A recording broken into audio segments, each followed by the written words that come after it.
নমস্কার বন্ধুরা, বিপ্রতীপ fishing update YouTube চ্যানেলের আর একটি নতুন ফ্রেশ ভিডিওতে আপনাদের সকলকে স্বাগত। তো আজ আপনাদের ভিডিওর মাধ্যমে দেখানোর চেষ্টা করব এই শীতকালে রুই মাছের চার কীভাবে মাখতে হয়। এটা টিকিট পুকুর বা যে কোনো জলাশয়ে ব্যবহার করা যাবে। তো বেশি কথা না বাড়িয়ে আপনাদের দেখানোর চেষ্টা করি কীভাবে আমি চার মাখি এই শীতকালে রুই মৃগেল মাছ ধরার জন্যে। এখানে আমি ভাত পচা নিয়ে নিয়েছি, আমার কাছে অল্প পরিমাণ ছিল ভাত পচা, আর নারকেল পচা, লাল বাকর,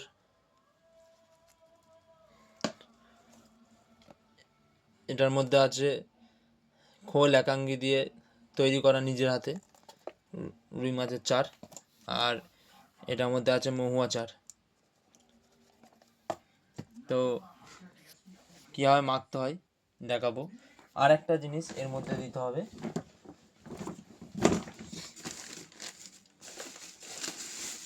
সেটাও দেখিয়ে দিচ্ছি। তো এর মধ্যে আর একটা জিনিস যেটা দিতে হবে সেটা হচ্ছে খোল ভাজা। এটা সর্ষে খোল ভাজা আছে।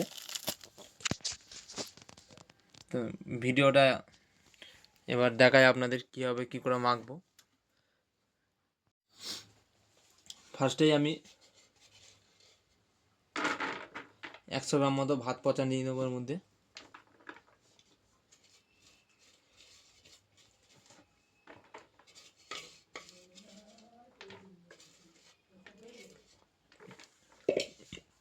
একশো গ্রাম মতো ভাত পচা নিয়ে নিয়েছি। ভাত পচাটাকে একটু ভালো করে চটকে নেব।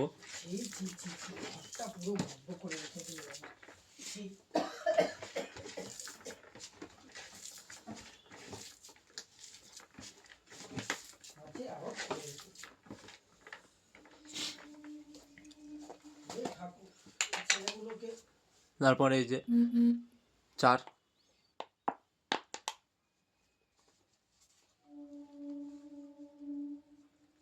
রুই মৃগেল মাছের যে চার, সেই চার,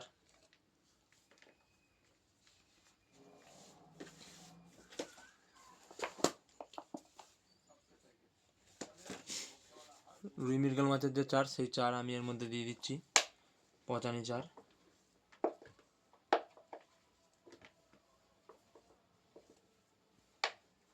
এটা খোল একাঙ্গি দিয়ে পচানো।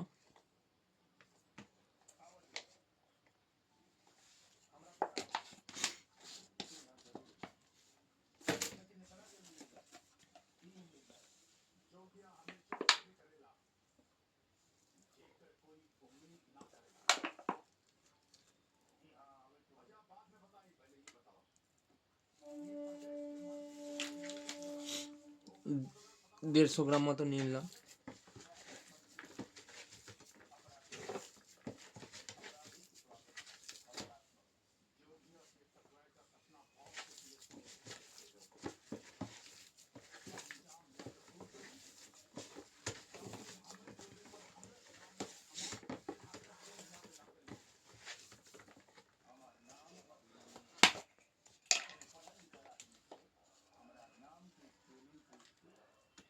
আর মহুয়া চার দিয়ে দিচ্ছি।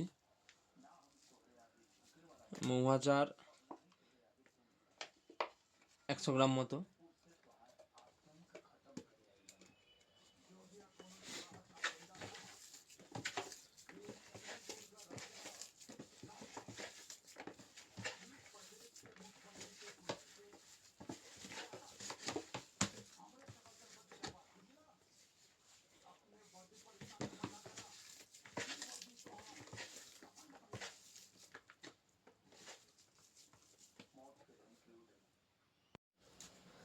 এবার এর মধ্যে দিয়ে দেবো লাল বাকর। এর মধ্যে দিয়ে দেবো লাল বাকর। আমার চামচগুলো ধোয়া হয়নি, তাই এই হাতে করে আমায় নিতে হচ্ছে। আপনারা চেষ্টা করবেন প্রত্যেকটা জিনিসে আলাদা আলাদা চামচ করার। প্রত্যেকটা জিনিসে আলাদা আলাদা চামচ করে নেওয়া ভালো। এটাই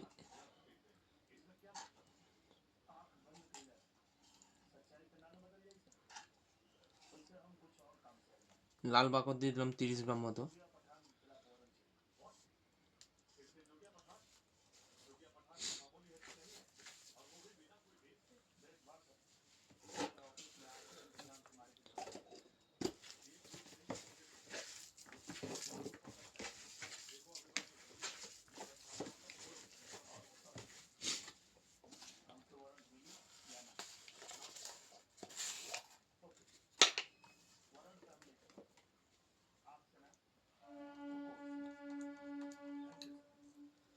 এবার এটার মধ্যে দিয়ে দেবো নারকেল পচা প্রায়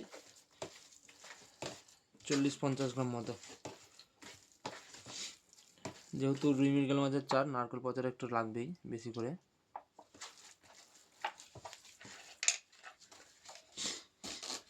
আপনারা উপকরণগুলো ফলো করবেন, ভাগগুলো একটু ফলো করার চেষ্টা করবেন। এবার একটু কম বেশি দিলে অসুবিধা নেই, তবে খুব কম বেশি হয়ে গেলে এই যে আমি ভাগগুলো দিচ্ছি এর চেয়ে, তখনই অসুবিধা।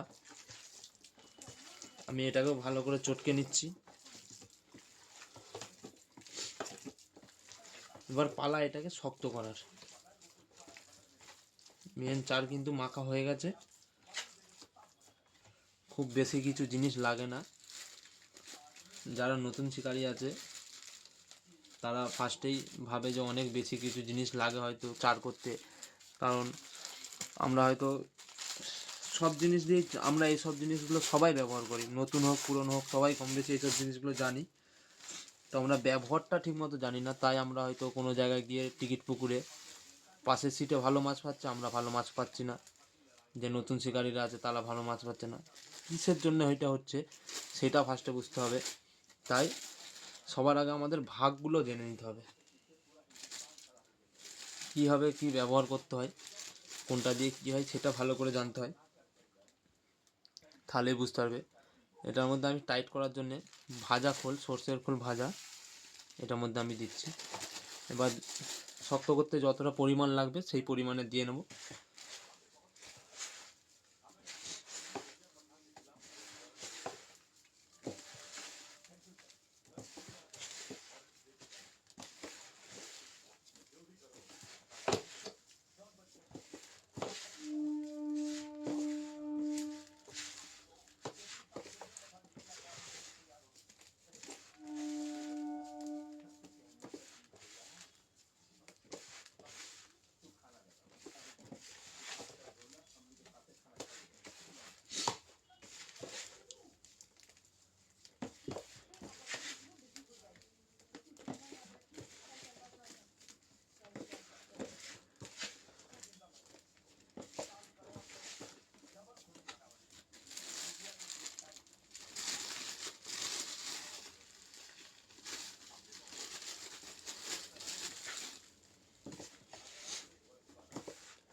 এবার কেউ যদি চায় এর মধ্যে সামান্য মাটি ব্যবহার করতে পারবে।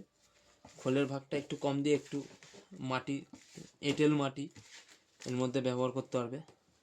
এঁটেল মাটিটা ব্যবহার করা হয় কিসের জন্য? নদীতে ফেলার জন্য। পুকুরে এঁটেল মাটি না ব্যবহার করলেও হবে, ব্যবহার করলেও অসুবিধা নেই। এঁটেল মাটিরও একটা নিজস্ব সেন্ট আছে, তো আমি মাটিটা ব্যবহার করি না পুকুরে। কেউ নদীতে ফেলতে চাইলে এটা ব্যবহার করতে পারবে এঁটেল মাটি দিয়ে, তাহলে আর কোনো অসুবিধা হবে না। এবার এরকম সব লাড্ডু করে নেব। আমার চার মাখা প্রস্তুত, লাড্ডু করে নেব।